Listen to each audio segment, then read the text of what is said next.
We're going to hear about modern marine switching, because in the wider industry and a lot of what we see, it's quite traditional. It's a little bit old school, so this is something fresh and modern. Let's learn all about it. So I'm here with Barry. Nice to see you, Barry. Nice to see you, Ben. Yeah. So talk me through this. What is this about? Why is it so exciting?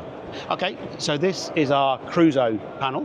Yeah. It's hopefully you can see a very aesthetic switch panel. So this is the heart of our system.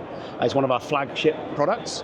And really there's three things that we're delivering with this. There's the reliability aspect, which is all about the piezoelectric technology and no moving parts, and therefore no water ingress and failure, which is a big problem for the industry. Yeah. It's about the aesthetics and the customizability, which perhaps we could come on to.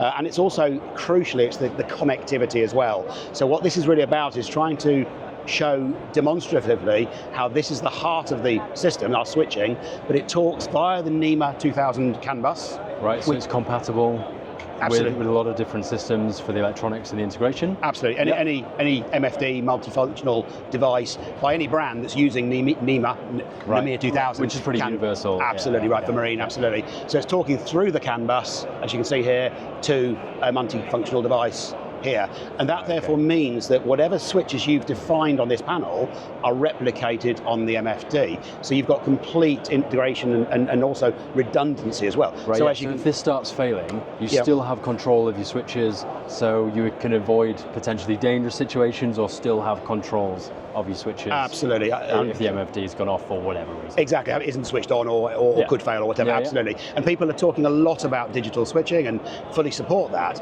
but I think there's two things. One is the redundancy, as you say, if this isn't switched on, you still need your critical switches, your bow thrusters, safety, exactly.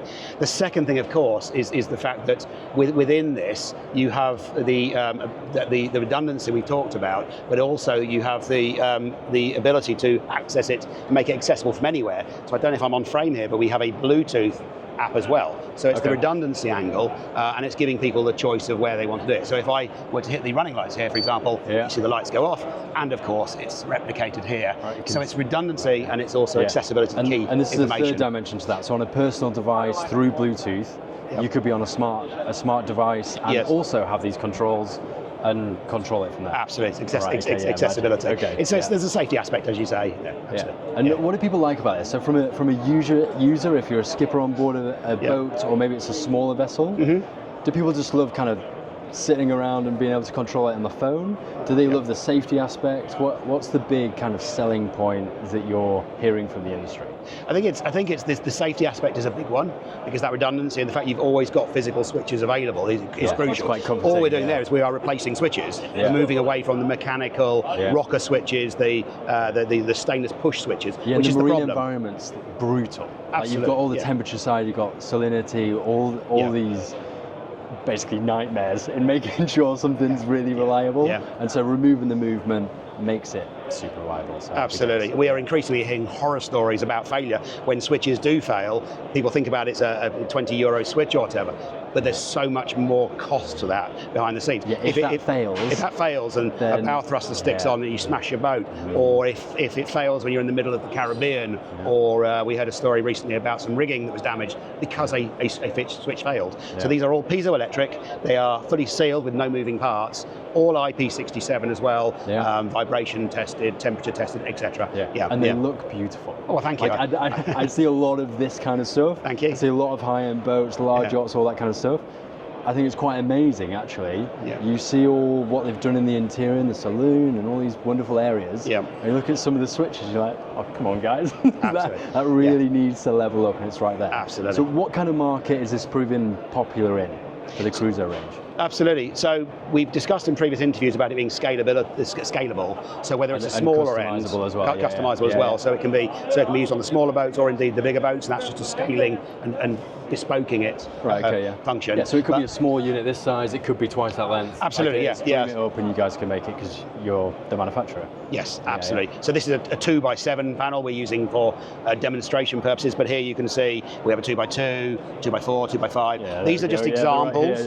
Ultimately, the customer defines how many switches they want and the functionality of those switches. So it's totally customizable in that respect.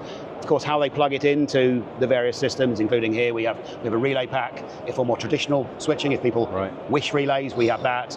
We've talked about the MFDs, we've talked about the Bluetooth. So it is very, very compatible with those systems and customizable as well. Yeah. And one thing we're seeing a lot of is this move towards the glass bridge effect, which we think looks fantastic. It's sleek. It's beautiful. Yeah, absolutely right. And so, how does this become available to a boater? So, how are you growing as a company? Is it through distributors, working directly with the boat builders? How does this work?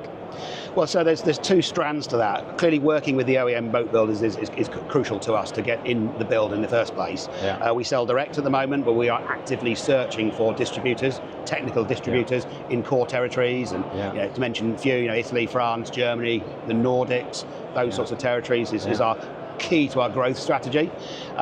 The other thing, of course, is because these customizable panels now can be customized by individuals, and they can be produced with no minimum order quantity, which is really quite important. A barrier, winning 1,000 units of these, that's going to be a problem. If it's a couple less, then you can start to access it and start experiencing the Cruzo systems and everything. Absolutely, So suddenly the after-sales market comes into play, where somebody could specify and design and pay for one. Or a new OEM boat builder that's just started, for example, is only doing maybe 2 or 3 hulls a year at the moment. So immediately they can be really at the modern cutting edge of the HMI side of absolutely right. And it's not just about helm either. I mean, we have a mock-up helm here, and of course we're always gravitate towards the helm station and talking about helm switches. There's a lot of switches there. There's a lot of switches there. There's also light switches around the boat. Light switches, bathing platforms, passerelles, winches. Absolutely, it's the works. Okay, magic. Thank you very much for your insights, Barry. Pleasure. Thank you, Ben. Everybody, if you enjoy content like this, make sure you're following here to see plenty more of it. Outside of that, I'll see you very soon. Bye for now.